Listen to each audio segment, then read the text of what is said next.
the conversation around Shedeur is exhausting because it's too extreme on both sides. You have people who are, I think, attacking Shedeur's character unnecessarily about things that have nothing to do with football, with a presumptuousness about his body language and how he acts and what he says. Like, they just doing the most, the absolute most.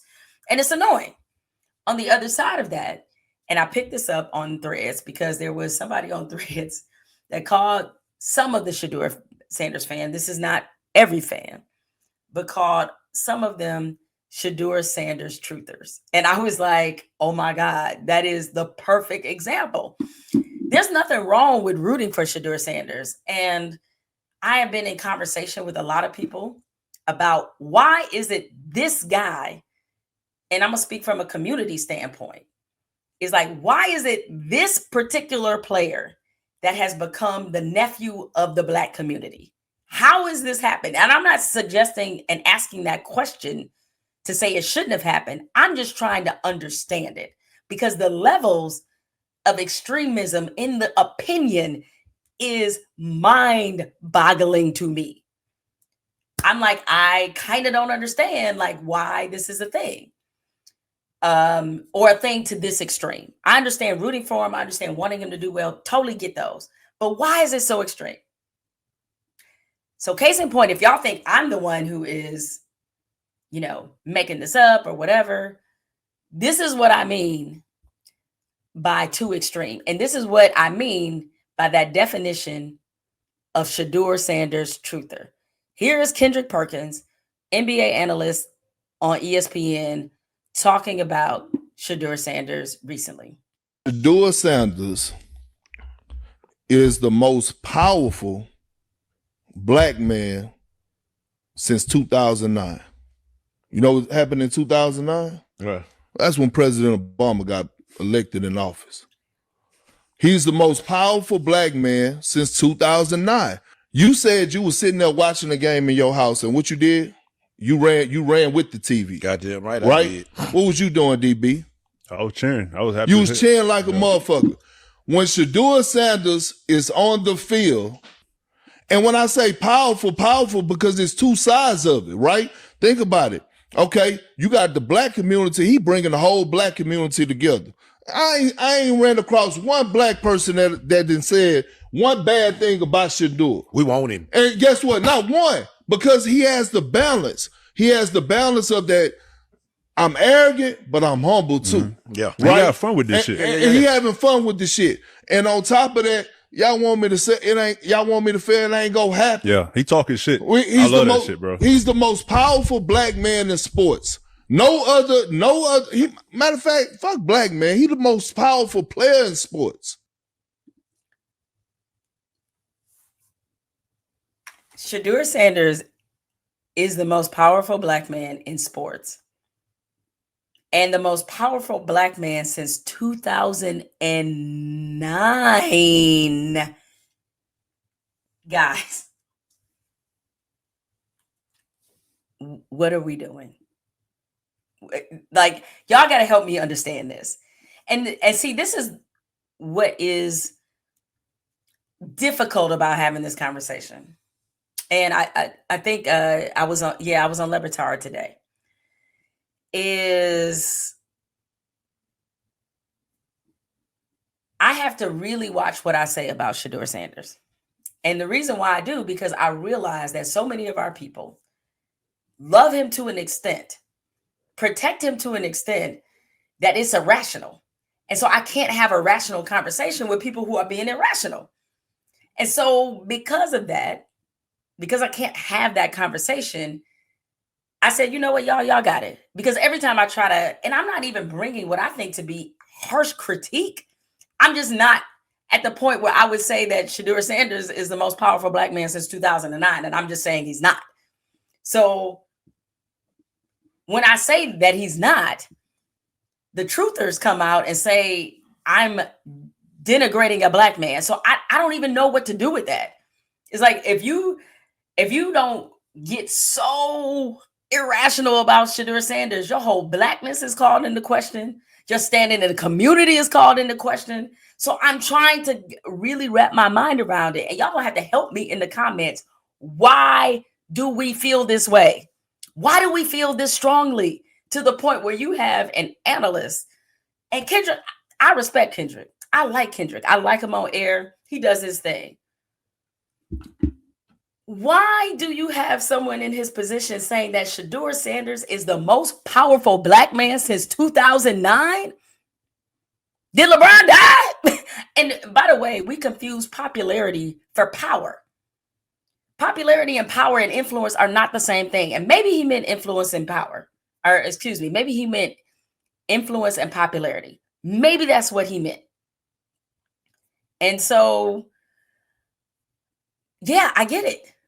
He is very popular. He was one of the most popular athletes when he played college football. I get it.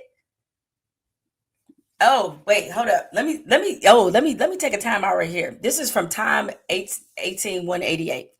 Jemele Hill, you put Angel Reese and Muhammad Ali in the same breath, and here you are saying something about a young black man. Wow. Time. Let me educate you real fast, because this has come up many times. I never said that. I need you to get media educated. Does that sound like something reasonable or rational that I would say? I never said that. And I hate to tell y'all what happens. And this speaks to, and I'm glad you brought up Angel Reese, because Angel Reese is actually a very similar comparison to Shedeur Sanders in some ways. And I'm going to tell you why in a minute. But here's the thing, Time 18188. It was a made up quote. And I don't know if you know this happens or not, but there are bot farm generating content creators. And what they do is they put somebody like Angel Reese on a postcard, because notice how you could never find any video of me saying that. You never saw it in a story. You never saw it in any mainstream media publication whatsoever that Jemele Hill called Angel Reese Muhammad Ali. You never saw that anywhere. You saw it on Facebook, or you saw it on one of these little tired little blogs, and they never gave you any origin source. So no, I am not crazy. I never compared Angel Reese to Muhammad Ali. Another one that circulated that I supposedly said was me saying that she was the next Michael Jordan. I never said that either. So y'all can time out with the dumb shit, get more media literate. Next time you see a quote that appears too provocative, it's probably not true. So ask yourself some questions. Anyway, I say all that to say the entire conversation around Shedeur Sanders is just out of control. It's just out of control. It's just out of control on both sides. To say that Shedeur Sanders is more powerful than Barack Obama was, or as powerful, making it similar, is completely crazy. Shedeur Sanders entertains us. We are excited about his talent, excited about the possibility. He doesn't change anybody's life in one direction or another. Now, maybe if you want to say like, okay, he could be representative of what you can accomplish.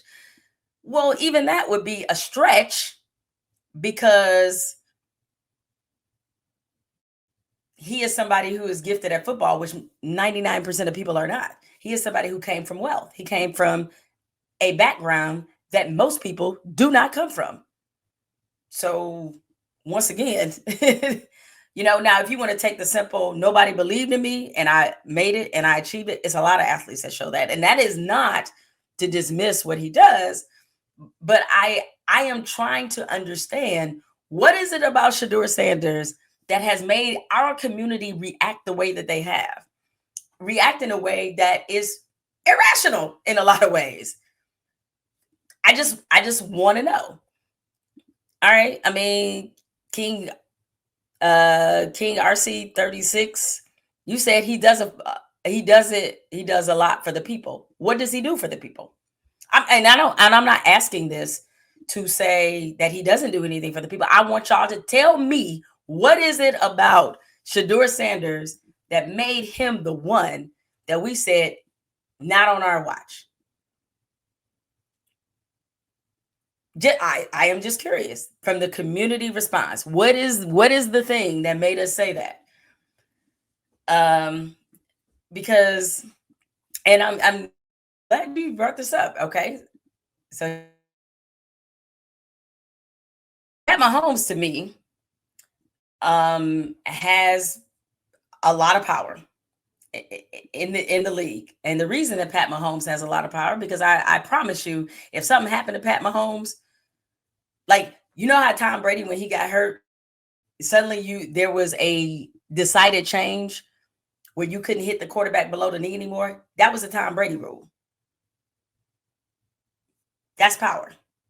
One quarterback gets hurt and they decide to change the whole rule book because of him.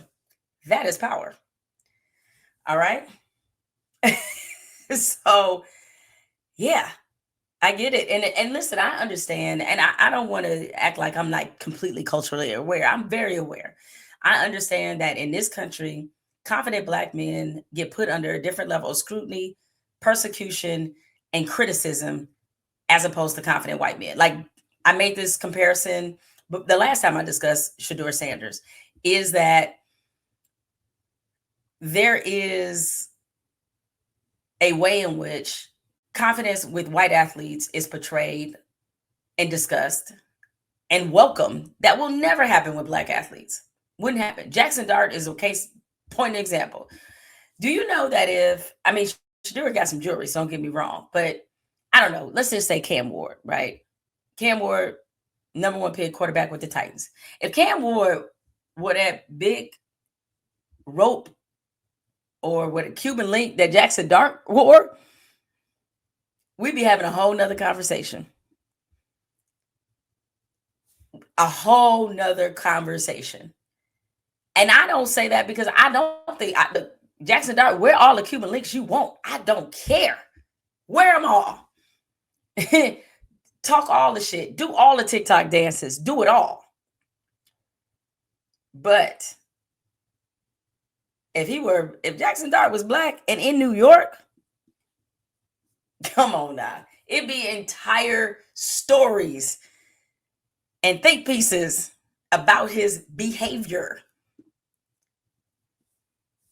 So, yeah, that is why. And then I think also the part of Shedeur's story that also resonates is that there's a lot of Black people who look at Shedeur, and especially for people who feel like he was wrongly, not necessarily wrongly evaluated, but picked in the wrong spot. Black people have this constant experience where we know we're good, but we wind up getting shorted. We wind up not getting the access point that everybody else gets. And so a lot of us can relate to that.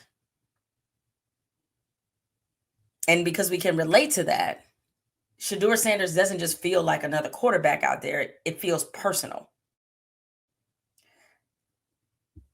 When Michael Vick was at the height of his stardom, Black people love the hell out of Michael Vick. Everybody loved Michael Vick. So I don't want to but there's a certain cultural community conversation that takes place in our community that is frankly different than other places, right?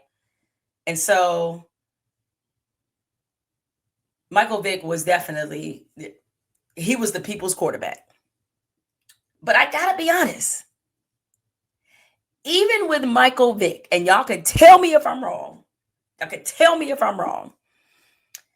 is even with Michael Vick, this layer of protectionism that Shedeur has wasn't quite the same.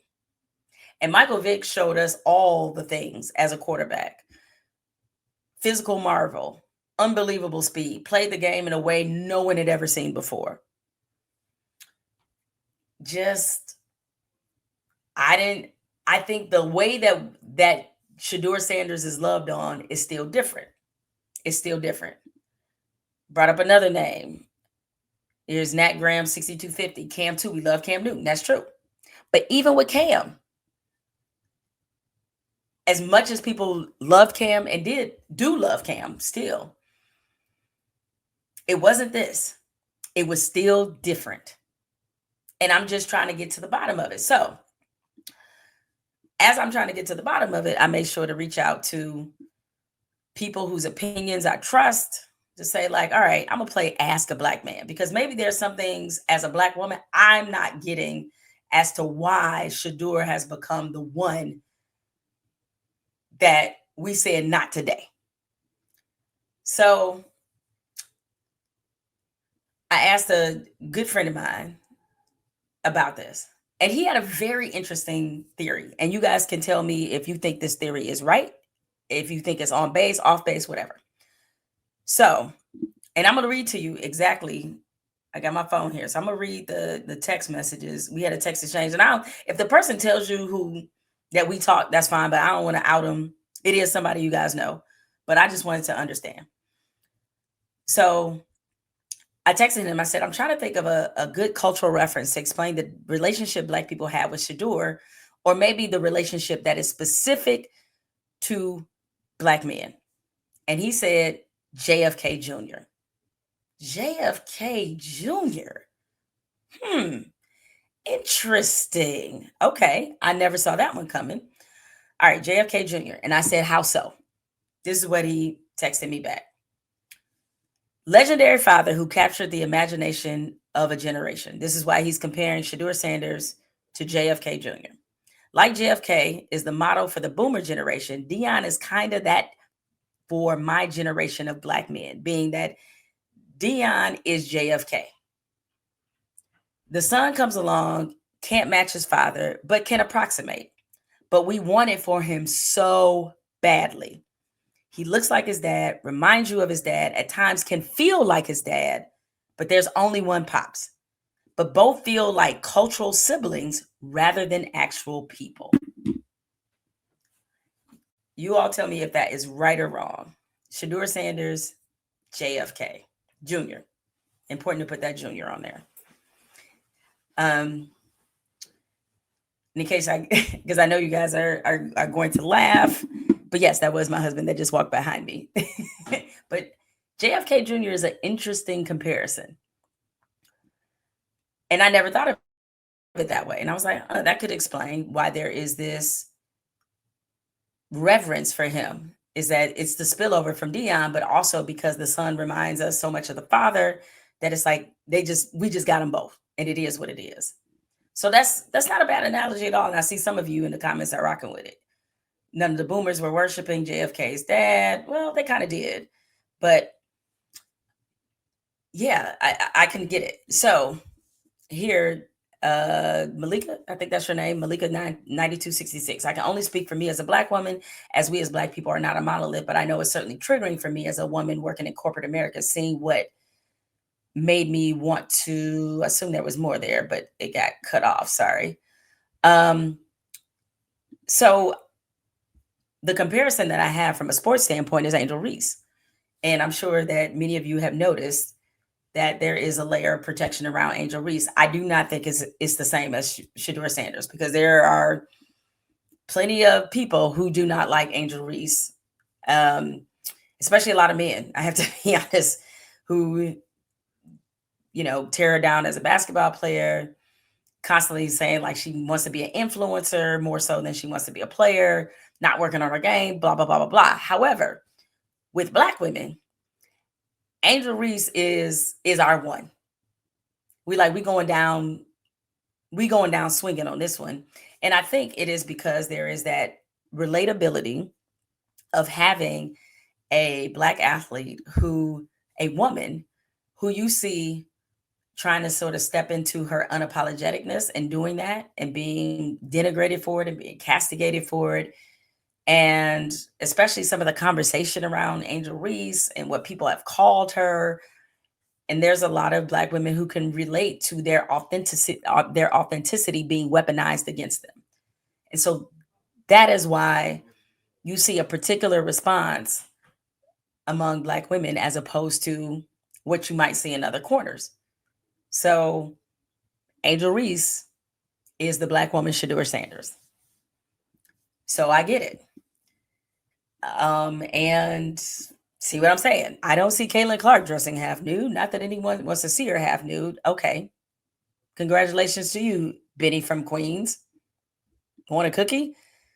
But that's when we hear those criticisms, like, why is she out there looking like that? How dare she look this way or that way? When we see the policing of her body, her behavior, and her attitude, it immediately sends a bad signal to Black women. And we like, not today. Not today, not no way, no how. That is what it is. So I understand how sometimes athletes can dig and mean something deeper culturally, but it is often surprising to me about who gets picked to wear this mantle, and like how and why do we pick them? I think it's more circumstance than anything. And not that I made this point before about O.J. Simpson, and clearly I'm not, just so the slow people, I am not putting Shedeur Sanders in the category of O.J. Simpson. But O.J. Simpson was a symbol for a lot of Black people when he was on trial for the murder of his ex-wife and her friend, for Nicole Brown Simpson and Ronald Goldman. We knew as a community that OJ wasn't shit. We knew this. We knew he didn't rock with us. We knew he wasn't really trying to be around us and be tight with us like that. But a lot of Black people use OJ as a symbol because what was of greater importance was understanding how the criminal justice system works against us. That was the point. That was the point. It's like the point wasn't, it didn't have anything to do with OJ. It had everything to do with the fact that for a lot of Black people, it was the opportunity to finally get one up on the justice system that has humiliated us, disrespected us, wrongly imprisoned many of us, unfairly sentenced many of us.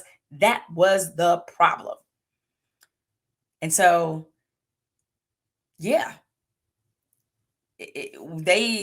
O.J. Simpson was used to bring a light to all those problems. And I got it. You know, much like I get why Angel Reese, a lot of women, Black women latch on to her. But in both cases with Shedeur and Angel is we got to leave room to be able to talk about them in a reasonable way so that any level of accountability or critique is not seen as a complete, as being complete traitors to the race. Like I defended some of Candace Parker's comments about Angel Reese. I'm like, she would know. she played in the league, was one of the best players of all time. And some of the criticisms she brought up about her game, which I thought were fair. I mean, they treated Candace like she had given a critique of Angel Reese with a white hood on. And that's ridiculous. It's like we're talking basketball people. Like it's okay to critique people about basketball, right? So there's, and listen, I know that, it's not like we don't see white people do the same thing. So white people, if you think you exonerated from this level of irrational protectionism of people, you are sorely wrong. Because there's some people I could definitely call y'all out about. It's just the nature of people. So it's not even a Black or white thing. It's just truly the nature of people. And certainly y'all have elevated some people symbolically, because in your mind, it means something much more than what they're accused of. Waving at Kyle Rittenhouse right now, because that would be one that you all elevate and go to the mat for.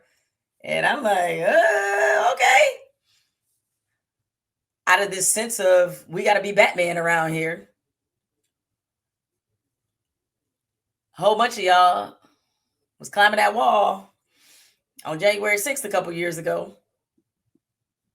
And a lot of y'all got them Donald Trump hats and bed sheets and onesies. And yeah, man. So don't even make it seem like this is something that is purely relative to our community, because white folks got some protectionism too. I mean, I think this is just culturally the dynamic in this country.